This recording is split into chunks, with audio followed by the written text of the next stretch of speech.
بسم اللہ الرحمن الرحیم۔ اعوذ باللہ من الشیطان الرجیم ومن تاب وعمل صالحا فإنه يتوب إلى الله متابا والذین لا يشهدون الزور وإذا مروا باللغو مروا کراما۔ عزیز طلبہ اکرام، سبق نمبر 321 سورۃ الفرقان آیت نمبر 71۔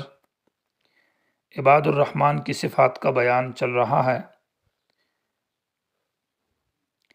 تو عباد الرحمن جن سے گناہ ہو جائے، اس میں الا من تاب میں استثناء منقطع تھا، مستثنیٰ وہ لوگ جو گناہگار ہیں اور ہے مومن ہے تو اللہ تعالیٰ ان کے گناہوں کو مٹا کر نیکیوں سے بدل دے گا، جبکہ وہ توبہ کرے اور ایمان لے آئیں اور عمل صالح کریں۔ ومن تاب دوبارہ ذکر ہے، اس میں اشارہ ہے یعنی وہ کافر اور مشرک کی طرف۔ پہلے جو ذکر تھا الا من تاب و آمن و عمل صالحا، وہ مومن مراد نہیں ہے، مشرک اور کافر تھا۔ جو توبہ کرے تو فاولئک یبدل اللہ ہے۔ ومن تاب دوسری مرتبہ یہ مومن کے بارے میں ہے، اس لیے کہ یہاں آمنہ کا ذکر نہیں ہے۔ ومن تاب جو توبہ کرے و عمل صالحا اور نیک عمل کرے، فإنه يتوب إلى الله تو یہ شخص لوٹ گیا الی اللہ، اللہ کی طرف، متابا مانا لوٹ جانا، یعنی اللہ کی طرف آ گیا۔ والذین عباد الرحمن وہ لوگ ہیں لا یشہدون الزور جو حاضر نہیں ہوتے، الزور جھوٹ کو، یعنی جھوٹی مجلس میں حاضر نہیں ہوتے۔ اور الزور سے کیا مراد ہے؟ آیات المشرکین، تفسیر قرطبی اور ماوردی ابن عباس کا قول نقل کرتے ہیں کہ اس سے مراد یہ ہے کہ آیات المشرکین یعنی مشرکوں کی عید، ان کے جلسے اور میلے اور جلوس وغیرہ۔ اور تفسیر روح المعانی لکھا ہے مجالس الباطل، کہ وہ باطل کی مجلسیں ہیں جس میں شرک، بدعت، گناہ اور معصیت ہوتی رہتی ہے۔ اور تفسیر قرطبی رحمہ اللہ نے یہ بھی لکھا ہے کہ کل باطل زور و زخرفا، باطل ہر وہ باطل جس کو مزین جھوٹ بنایا جائے اور مزین کیا جائے، تو یہ زور مراد ہے۔ مجالس الغنا یعنی گانے کی مجلس ہیں، وہ بھی اس میں داخل ہے۔ تو شرک، بدعت، رسم رواج، گناہ، معصیت، غیبت، جھوٹ، یہ تمام مجالس جو ہے بری مجلسیں، برے جلسے، جلوس، ان کے اندر متقین لوگ حاضر نہیں ہوتے۔ وَإِذَا مَرُّوا بِاللَّغْوِ جب گزرتے ہیں ایسے لغو بیہودہ کاموں کے پاس سے، یعنی شرک، گناہ، معصیت کی باتوں کے قریب سے، تو مرو گزرتے ہیں، کرامن مانا معرضین عنہ، اس حال میں کہ اس سے اعراض کرتے ہیں۔ اور نبی علیہ السلام تو جب گزرتے تھے تو کانوں کے اندر انگلیاں دے کر گزر جاتے تھے۔ والذین متقین وہ لوگ ہیں اذا ذکروا بآیات ربہم جب ان کے سامنے بیان کی جائے ان کے رب کی آیات، یعنی یادداشت دی جائے ان کو آیات رب کے ساتھ، تو لم یخروا علیہا مانا ان کے سامنے جب قرآن و حدیث بیان کیا جائے تو نہیں گرتے اس کے اوپر، سمن بہرے ہو کر، و عمیانا اندھے ہو کر۔ مانا یہ ہے کہ اپنے آپ کو بہرا بھی نہیں بناتے اور اندھا بھی، بلکہ بڑی توجہ کے ساتھ قرآن کو سنتے ہیں اور قرآن کی طرف توجہ رکھتے ہیں اور آنکھوں سے اس کو دیکھتے ہیں اور سمجھتے ہیں۔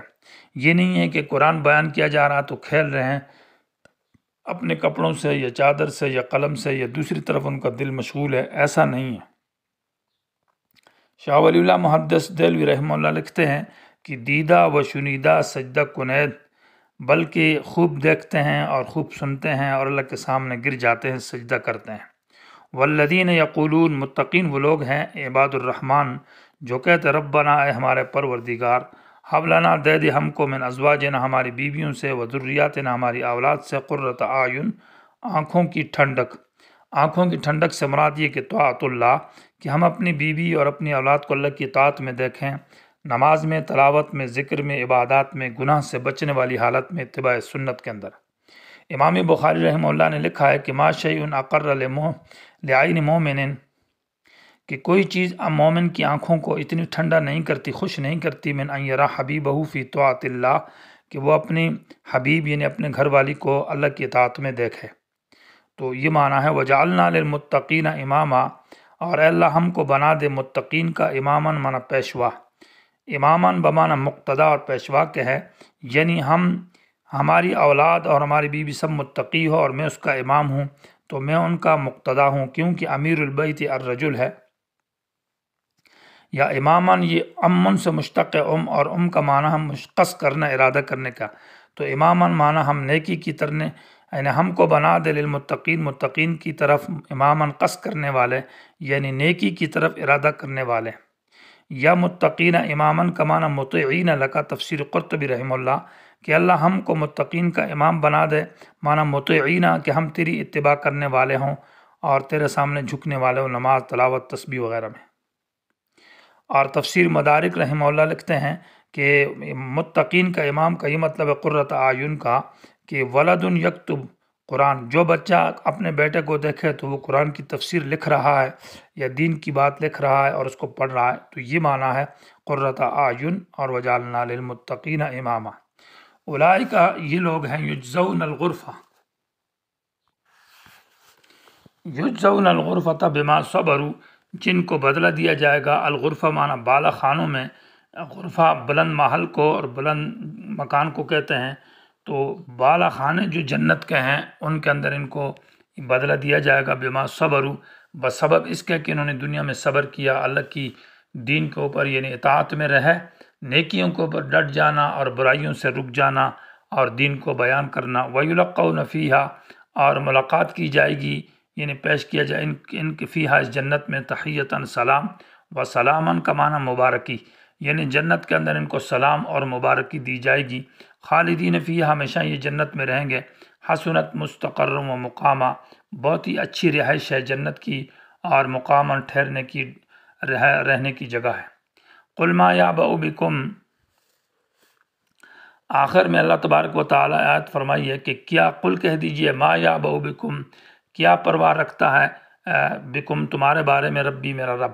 ما یعبأ، یہ ما نافیہ ہے یا ما استفہام انکاری ہے؟ اگر استفہام انکاری ہو تب بھی نفی والا معنی ہے۔ ما یعبأ بمعنی ما یبالی کے ہے، یعنی پرواہ نہیں کرتا بکم تمہیں عذاب دینے پر، بکم کا معنی اے بعذابکم، ربی میرا رب، لولا دعاؤکم، اگر تمہاری دعا نہ ہوتی۔ آیت مشکل ہے، اس کی چند توجیحات ہے۔ پہلی توجیہ اس کی یہ ہے کہ بکم سے بعذابکم مراد ہو، تو لولا دعاؤکم کے اندر پھر 3 معنی ہوں گے، یعنی اللہ پرواہ نہیں کرتا، اللہ باک نہیں کرتا بعذابکم، تمہیں سزا دینے پر میرا رب ہو۔ لولا دعاؤکم یعنی دعا بمعنی عبادت کے ہوگا، لولا عبادتکم ایاہو، اگر تمہاری عبادت اللہ کے سامنے نہ ہوتی، بطریق عباد الصالحین، یعنی عباد الصالحین کے طریقے کے پر تمہاری اگر عبادت نہ ہوتی تو اللہ تعالیٰ تمہیں کیوں عذاب دیتا؟ یعنی عذاب نہیں دیتا اس لیے کہ تمہاری جو عبادت ہے وہ اللہ تعالیٰ کی عباد الصالحین کے طریقے پر ہے۔ سورہ نساء کے 5ویں پارے کے آخر میں بھی اسی طرح کا مفہوم ہے، ما یفعل اللہ بعذابکم ان شکرتم وآمنتم، اللہ تعالیٰ تمہیں کیوں عذاب دیتا کہ تم ایمان لے آؤ اور اللہ تعالیٰ کا شکر ادا کرتے ہو۔ دوسرا معنی ہوگا ما یعبأ بکم، کہ اللہ تعالیٰ تمہیں عذاب نہیں دیتا، لولا دعاؤکم معنی لولا دعاؤہ ایاکم الی التوحید، اگر اللہ تمہیں توحید کی دعوت نہ دیتا اور توحید کی طرف نہ بلاتا تو اللہ تمہیں پہلے ہی سے ختم کر دیتا اور عذاب دے دیتا، لیکن اللہ کا مقصد یہ ہے کہ اللہ تمہیں توحید کی طرف بلاتا ہے۔ ما خلقت الجن والانس الا لیعبدون، کہ میں نے انسان اور جن کو اس لیے پیدا کیا ہے کہ وہ میری عبادت کریں، تو اس لیے سزا نہیں دیتا۔ تیسرا معنی یہ ہوتا ہے کہ ما یعبأ بکم، اللہ تمہیں سزا نہ دیتا، لولا دعاؤکم فی الشدائد، اگر مصیبت میں اور تکلیف میں مشرکو تم اللہ کو نہ پکارتے اور معافی نہ مانگتے، یعنی ما کان اللہ لیعذبہم وہم مستغفرون، جیسے سورہ انفال کے اندر ہے کہ جب یہ معافی مانگتے ہیں اور اللہ کو پکارتے ہیں تو اللہ اس لیے سزا نہیں دیتا۔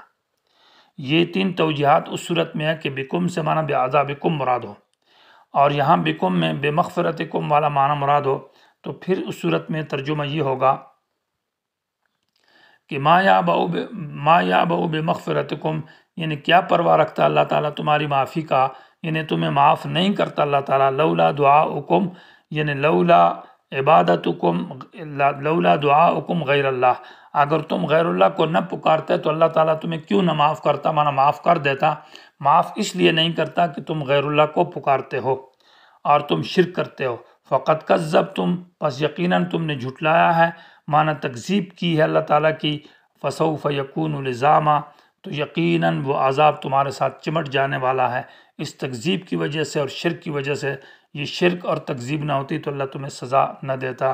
سورہ الفرقان جس میں مومنین کی صفات کا ذکر تھا، عباد الرحمن، اور یہ اللہ تعالیٰ کی طرف سے ایک برکت ہے، اور مشرکین کی صفات ان کا بھی درمیان میں تذکرہ ہوا بری صفات کا، اور مومنوں کو اللہ تعالیٰ نے ان صفات سے بچایا ہے، یہ بھی اللہ تعالیٰ کی رحمت اور برکت ہے۔ اور سورت کے اندر نفی شرک فی البرکات کے اوپر عباد الصالحین کی صفات کا ذکر ہے۔